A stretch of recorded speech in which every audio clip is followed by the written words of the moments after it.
कैसे हो आप सब। आई होप कि आप बहुत बढ़िया हो। चलिए मैं रविकांत स्वागत करता हूं आपका विकांत नर्सिंग एजुकेशन पर, जहां हम लेकर आए हैं एक और नया बहुत ही बेहतरीन शानदार सेशन, जिसमें होने वाले हैं बहुत ही इम्पोर्टेंट टॉपिक। ठीक है, बहुत ही इम्पोर्टेंट एमसीक्यू हम सॉल्व कराने वाले हैं। तो वीडियो को ध्यान से देखिएगा, पसंद आए तो चैनल को लाइक शेयर एंड सब्सक्राइब करें। ठीक है, क्वेश्चंस को ध्यान से पढ़कर, चार ऑप्शंस को ध्यान से पढ़कर जवाब दें। जो आपको अच्छा आंसर लगे वो कमेंट बॉक्स में कमेंट करें।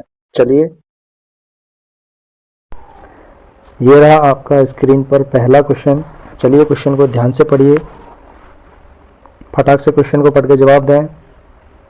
क्या रहेगा इस क्वेश्चन का answer? Collapsing pulse is also known as. इसमें क्वेश्चन में पूछ रहा है कोलैप्सिंग पल्स है, उसको और हम क्या कहेंगे? Bounding pulse, water hammer pulse, pulse alternans and bigeminal pulse. What is the correct answer? इस क्वेश्चन का राइट आंसर क्या होने वाला है? सभी फटाक से अपना अपना जवाब दें। Collapsing pulse is known as क्या कहेंगे? चलिए, इस क्वेश्चन का जो राइट आंसर रहेगा वो रहेगा option number B is the correct answer, water hammer pulse. Collapsing pulse is known as water hammer pulse.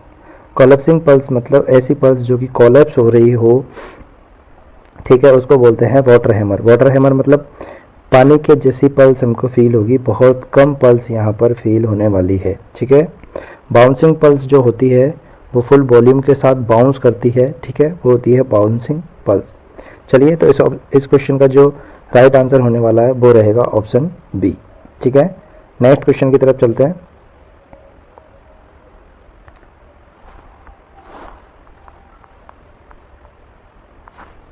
Next question ये रहा आपकी स्क्रीन पर। In a healthy person stroke volume is about. In a healthy person stroke volume is about. इसमें question पूछ रहा है एक healthy person के अंदर स्ट्रोक वॉल्यूम कितना होता है? 50 ml, 100 ml, 70 ml, 170 ml। जो एक हेल्दी पर्सन होता है उसमें स्ट्रोक वॉल्यूम जो पूछा जा रहा है कि स्ट्रोक वॉल्यूम कितना होता है। सबसे पहले तो आप ये समझिए कि स्ट्रोक वॉल्यूम होता क्या है। ठीक है, तो स्ट्रोक वॉल्यूम जो होता है, स्ट्रोक वॉल्यूम ब्लड का वो वॉल्यूम जो हार्ट के द्वारा पंप किया जाता है। ठीक है, तो जितना ब्लड पंप किया जाता है उसका जितना परसेंट या जितना वॉल्यूम जो है वो आर्टरी में जाता है वो वॉल्यूम कहलाता है स्ट्रोक वॉल्यूम। ठीक है, तो इस क्वेश्चन का जो राइट आंसर होने वाला है वो यहाँ पर रहेगा option C is the right answer, 70 ml। तो 70 ml is the stroke volume of heart. ठीक है, तो उस क्वेश्चन का राइट आंसर रहेगा 70 ml। स्ट्रोक वॉल्यूम कितना होने वाला है? 70 ml। चलिए नेक्स्ट क्वेश्चन की तरफ चलते हैं। ये रहा नेक्स्ट क्वेश्चन, क्वेश्चन को पढ़ के जवाब दें। In children calculation of drug is done on the basis of. Question कह रहा है कि बच्चों के अंदर ड्रग का कैलकुलेशन किसके बेसिस पे किया जाता है? ठीक है, तो क्वेश्चन यहाँ पर क्या कह रहा है? क्वेश्चन को ध्यान से पढ़कर जवाब दें। In children calculation of drug is done on the basis of. तो बच्चों में ड्रग की जो कैलकुलेशन अपन करते हैं, जो बच्चों की जो डोज अपन डिसाइड करेंगे, कैलकुलेट करके निकालते हैं, वो किसके आधार पर निकालेंगे? ठीक है, option A age, weight, height and length. What is the correct answer? यहाँ पर इस क्वेश्चन का आंसर क्या होने वाला है? बच्चों की जो डोज है वो किसके आधार पर हम डिसाइड करेंगे? चलिए, तो इस क्वेश्चन का जो सीधा आंसर रहेगा दैट इज द वेट। किसके अकॉर्डिंग? वेट के अकॉर्डिंग अपन क्या करते हैं, बच्चों की जो डोज है उसको अपन कैलकुलेट करते हैं। ठीक है, तो इस क्वेश्चन का जो राइट आंसर रहने वाला है वो रहेगा option B, weight is the correct answer. ठीक है, तो बच्चों की जो डोज है उसको किसके आधार पर कैलकुलेट करते हैं अपन? वेट के अकॉर्डिंग कैलकुलेट करते हैं। चलिए नेक्स्ट क्वेश्चन पर चलते हैं। Drug that cause expulsion of gases from intestinal tract. Drug that cause expulsion of gas from intestinal tract. यहाँ पर एक ड्रग के बारे में पूछा है, कौन सी ड्रग है या कौन सा यहाँ पर सब्सटेंस है जो कि expulsion of gases from intestinal tract. Intestinal tract में जो गैसेज जिनको फ्लैटस बोला जाता है, क्या बोलते हैं, फ्लैटस यहाँ बोला जाता है, उनको निकालने के लिए कौन सा सब्सटेंस यहाँ पर यूज़ करते हैं, एस्ट्रेगनेंट, कार्मिनेटिव, कैथरेटिक्स या एमेटिक्स, क्या यूज़ करते हैं। What is the correct answer, इस क्वेश्चन का आंसर क्या होने वाला है। सभी अपना कमेंट बॉक्स करें, कमेंट में सभी अपना आंसर दें, और जो क्वेश्चन समझ नहीं आ रहा हो उसको आप कमेंट में मेंशन जरूर करें। वीडियो पसंद आ रही है तो वीडियो को लाइक करें। तो what is the correct answer, तो इस क्वेश्चन का जो राइट आंसर रहेगा वो रहेगा ऑप्शन बी, कार्मिनेटिव। क्या रहेगा, carminative is the correct answer. ठीक है, तो कार्मिनेटिव जो है अपन पेशेंट को देते हैं, जिससे क्या होता है, जो फ्लैटस है वो इजीली पास आउट हो जाएगा। ठीक है, तो इस क्वेश्चन का जो आंसर रहेगा वो रहेगा कार्मिनेटिव। चलिए नेक्स्ट क्वेश्चन की तरफ चलते हैं। 1 गैलन इज इक्वल टू, सभी बताएं। क्वेश्चन कह रहा है 1 gallon is equal to, 1 gallon जो होता है वो किसके बराबर होता है। ठीक है, 1 गैलन की मात्रा यहाँ पर पूछी है, 1 गैलन किसके बराबर होता है, 2000 ml, 3000 ml, 4000 ml and 5000 ml। तो आई होप कि इस क्वेश्चन का आंसर आपको आता हो, अगर नहीं आता हो तो हम बता देते हैं। इस क्वेश्चन का जो राइट आंसर रहने वाला है वो रहेगा option C is the correct answer रहने वाला है। 1 गैलन में 4000 ml क्या होता है, यहाँ पर वाटर या सॉल्यूशन होता है। ठीक है, 4000 ml, या फिर इसको अपन बोल सकते हैं 4 लीटर। कितना होगा, तो 1 गैलन बराबर यहाँ पर 4 लीटर क्या होने वाला है, 1 गैलन के अंदर 4000 ml या 4 लीटर फ्लूइड या सॉल्यूशन रहने वाला है। चलिए नेक्स्ट क्वेश्चन की तरफ चलते हैं। The most preferred intramuscular injection site, क्या पूछ रहा है क्वेश्चन, क्वेश्चन में पूछा है most preferred intramuscular injection site for children and infant. जो इन्फेंट के अंदर क्या करते हैं, आईएम इंजेक्शन जो लगाया जाता है, कौन सी साइट पर लगाया जाता है आईएम इंजेक्शन, उसकी क्या है मोस्ट प्रिफर्ड साइट यहाँ पर पूछी है। क्या रहेगा इस क्वेश्चन का करेक्ट आंसर, फटाक से 4 ऑप्शंस को पढ़ के जवाब दें। Deltoid, dorsogluteal, ventrogluteal and vastus lateralis. What is the correct answer, क्या रहने वाला है, बहुत इंपॉर्टेंट क्वेश्चन है। क्या इस ऑप्शन का आंसर रहेगा, तो इस क्वेश्चन का जो आंसर रहने वाला है वो रहेगा वस्टस लैटरलिस। जो साइट है वो इज़ द करेक्ट आंसर इसकी रहने वाली है डी, वस्टस लैटरलिस। जो साइट है कहाँ प्रेजेंट होती है, वस्टस लैटरलिस जो साइट है वो कहाँ प्रेजेंट होती है, थाई के, जो ये थाई है, जो थाई का जो एंटीरियर पार्ट होता है, एंटीरियर थाई के लेटरल साइड में क्या होता है, वस्टस लैटरलिस मसल्स होती है, उसमें क्या लगाते हैं हम, उसके अंदर इंजेक्शन को लगाया जाता है 90 डिग्री पर। ठीक है, बच्चों के अंदर। ओके, आई होप कि ये क्वेश्चन आपको समझ आया हो। चलिए नेक्स्ट क्वेश्चन पे चलते हैं। इंसोम्निया मीन्स, क्वेश्चन कह रहा है, क्या कह रहा है क्वेश्चन, इंसोम्निया मीन्स, इंसोम्निया का यहाँ पर क्या पूछा है, मीनिंग पूछा है, क्या होता है इंसोम्निया। ठीक है, inability to walk, unconsciousness, inability to sleep और इनएबिलिटी टू ईट। क्या होता है इस क्वेश्चन का आंसर, फटाक से जवाब दें। Inability to eat, inability to sleep, unconscious या inability to walk. What is the correct answer, तो इस क्वेश्चन का जो राइट आंसर रहेगा वो रहेगा इनएबिलिटी टू स्लीप। इंसोम्निया का मतलब होता है नींद का न आना।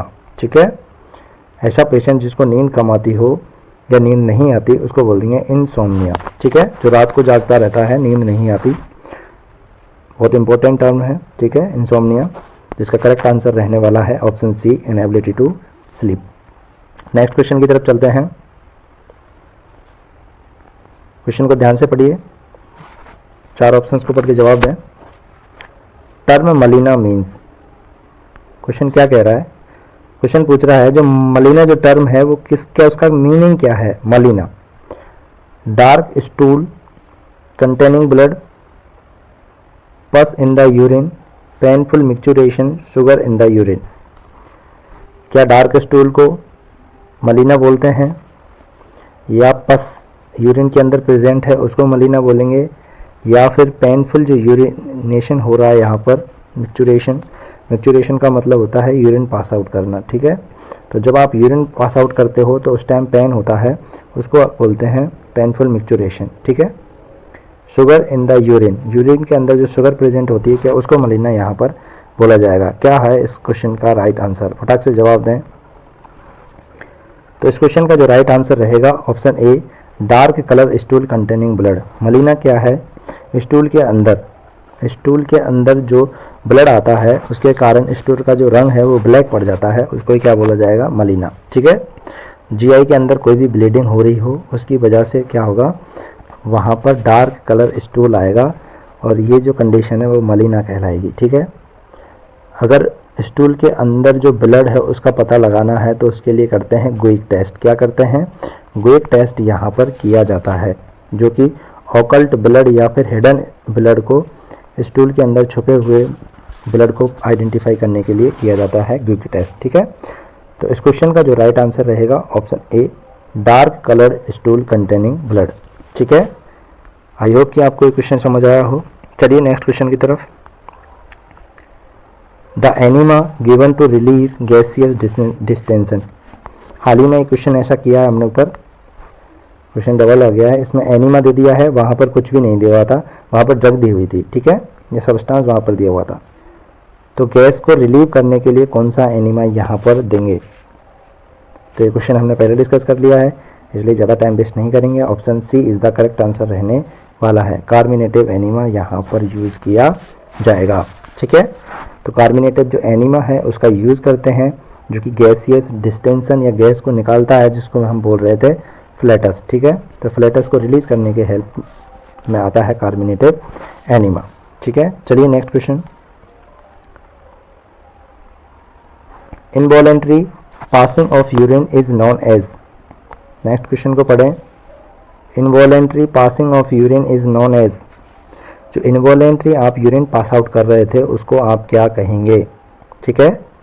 जो बच्चे होते हैं वो रात को क्या करते हैं, बेड को गीला कर देते हैं या पेशाब कर देते हैं, उस कंडीशन को क्या यहाँ पर कहा जाता है, एन्यूरेसिस, एलिमिनेशन, मिक्चुरेशन या डेफिकेशन। जैसा कि आपको पता है डेफिकेशन जो होता है वो नॉर्मल स्टूल पास आउट की कंडीशन को कहते हैं, ठीक है। डेफिकेशन में क्या होता है, स्टूल को पास आउट किया जाता है। मिक्चुरेशन में क्या होता है, यूरिन पास आउट करने की जो नॉर्मल प्रोसेस होती है उसको बोलेंगे अपन मिक्चुरेशन, ठीक है, किसको, यूरिन। एलिमिनेशन में क्या होता है, किसी भी चीज़ को एलिमिनेट करना, ठीक है, तो एग्जिट आउट करना, किसी चीज़ को बाहर निकालना एलिमिनेट कहलाता है, ठीक है। तो इस क्वेश्चन का जो राइट आंसर रहेगा वो रहेगा option A is the right answer, enuresis. तो एन्यूरेसिस एक ऐसी कंडीशन है जिसमें जो बच्चे होते हैं वो इनवॉलेंट्री पास आउट करते हैं यूरिन को, ठीक है। ये जो कंडीशन है 5 साल तक के बच्चों के लिए नॉर्मल है, और अगर मोर देन 5 साल से जो ऊपर के बच्चे हैं उनमें अगर ऐसी कंडीशन पाई जाती है, जो कि रात को बिस्तर गीला कर देते हैं या फिर कपड़ों को ही बिगाड़ देते हैं, उस कंडीशन को बोला जाता है एन्यूरेसिस, ठीक है। आई होप कि ये क्वेश्चन आपको समझ आए। अगर आपको क्वेश्चन समझ आ रहे हों तो चैनल को लाइक ज़रूर कर दें। चलिए नेक्स्ट क्वेश्चन पर चलते हैं। नेक्स्ट क्वेश्चन ये रहा आपकी स्क्रीन पर, क्वेश्चन को पढ़ के जवाब दें। क्या रहने वाला है इस क्वेश्चन का answer, most common CHD is, most common CHD कौन सी है, CHD congenital heart disease. CHD क्या होती है, कंजेनाइटल हार्ट डिजीज़ जो होती है, हार्ट की प्रॉब्लम है जो कि बाई बर्थ होती है, ठीक है, वो कहलाती है CHD।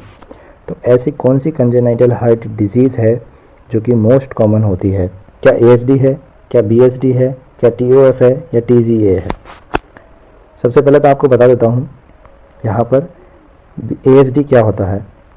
तो एट्रियल सेप्टल डिफेक्ट, दोनों एट्रियाज के बीच में अगर सेप्टम जो है उसमें किसी तरह का डिफेक्ट होता है तो उसको बोलेंगे ASD। VSD जो है वेंट्रिकुलर सेप्टल डिफेक्ट, दोनों वेंट्रिकल्स के बीच का जो सेप्टम है जो कि दोनों को डिवाइड करता है उसके अंदर किसी तरह का डिफेक्ट हो, ओपनिंग हो, उसको बोलेंगे BSD, ठीक है। TOF टेट्रोलॉजी ऑफ फैलेट, ठीक है। तो इसमें क्या होता है, ये साइनोटिक हार्ट डिजीज़ है, हम आगे इस चीज़ को समझ लेंगे।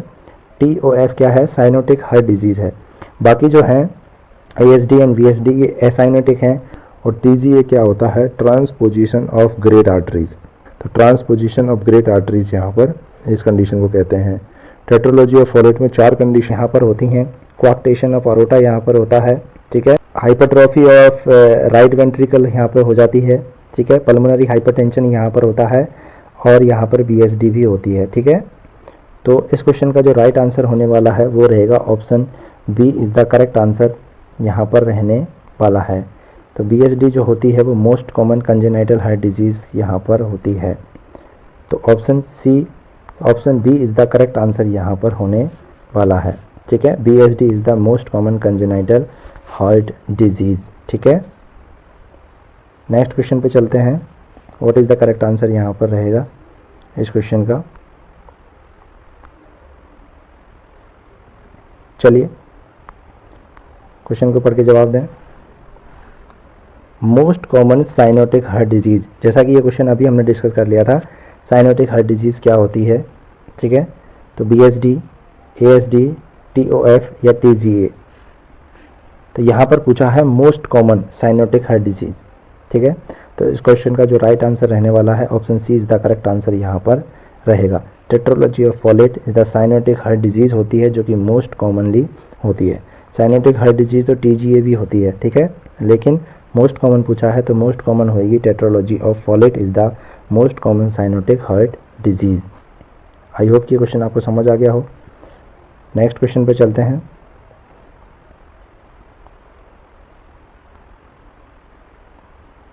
क्वेश्चन को पढ़ के जवाब दें, बहुत इंपॉर्टेंट क्वेश्चन है, ठीक है। RDS define by which sign except. जो RDS है, रेस्पिरेटरी डिस्ट्रेस सिंड्रोम, जो है यहाँ पर define by which sign except, ठीक है। तो रेस्पिरेटरी डिस्ट्रेस सिंड्रोम का कौन सा साइन यहाँ पर नहीं है, एक्सेप्ट पूछा है। तो क्या यहाँ पर रेस्पिरेटरी डिस्ट्रेस का साइन नहीं होने वाला है? डिफ्यूज ग्लाइक्लास lungs, frog like position, boot shape heart and bell shape lungs. What is the correct answer? Very very very important question यहाँ पर होने वाला है। ये जो क्वेश्चन है बहुत ही इंपॉर्टेंट यहाँ पर रहने वाला है। तो क्या यहाँ पर करेक्ट आंसर रहेगा? ठीक है, RDS के साइन नहीं है ऐसा इसमें पूछा है, ठीक है। तो जैसा कि आपको पता है डिफ्यूज ग्लास लाइक लंग्स जो होते हैं वो RDS का साइन होता है, फ्रॉग लाइक पोजीशन RDS के अंदर प्रेजेंट होती है, और बेल शेप लंग्स यहाँ पर प्रेजेंट होते हैं। तो इस क्वेश्चन का जो राइट आंसर होने वाला है वो रहेगा option C is the correct answer. Wood shape heart यहाँ पर प्रेजेंट नहीं होता, ठीक है। RDS के अंदर वुड शेप हार्ट प्रेजेंट नहीं होता। ओके, क्या सबको ये क्वेश्चन समझ आ गया? चलिए नेक्स्ट क्वेश्चन पे चलते हैं। Which vitamin is absence in mother milk? Question क्या कह रहा है? क्वेश्चन यहाँ पर कह रहा है which vitamin is absent in the mother milk. कौन सी विटामिन है जो कि मदर मिल्क में एब्सेंट होती है या नहीं प्रेजेंट होती? बताइए। Vitamin D, vitamin A, vitamin B and vitamin K. कौन सी विटामिन है जो मदर मिल्क में प्रेजेंट नहीं होती? फटाक से सभी इस क्वेश्चन का जवाब दें। Vitamin D, vitamin A, vitamin B and vitamin K. तो इस क्वेश्चन का जो राइट आंसर होगा वो रहेगा विटामिन के। तो विटामिन के जो होती है मदर मिल्क के अंदर एब्सेंट होती है, ठीक है। तो राइट आंसर रहेगा विटामिन के। Vitamin A, vitamin be present होती है, और डेफिशिएंसी होती है विटामिन डी की। मतलब जो विटामिन डी है वो डेफिसिट होती है, लेकिन सम अमाउंट में तो प्रेजेंट होती ही है, ठीक है। तो विटामिन डी ऐसा नहीं है कि बिल्कुल प्रेजेंट नहीं होगी। अगर कोई विटामिन है तो विटामिन के एक ऐसी है जो मदर मिल्क में एब्सेंट होती है। और विटामिन डी, अगर यहाँ क्वेश्चन बने कि मदर मिल्क के अंदर कौन सी विटामिन है जो डेफिसिट रहेगी, दैट इज़ विटामिन डी। तो इस क्वेश्चन का जो राइट आंसर रहेगा D is the correct answer, ठीक है। चलिए नेक्स्ट क्वेश्चन की तरफ चलते हैं। Thank you for watching. अगर वीडियो पसंद आई हो तो चैनल को सब्सक्राइब करें, ठीक है, लाइक करें, शेयर करें। आई होप कि ये वीडियो आपको बहुत बढ़िया लगी हो, ठीक है। मिलते हैं नेक्स्ट सेशन में। अगला सेशन हम लेके आएंगे जिसमें बहुत ही मोस्ट इंपॉर्टेंट क्वेश्चन यहाँ पर हम सॉल्व करवाएंगे, ठीक है। तब तक के लिए take care, thank you so much.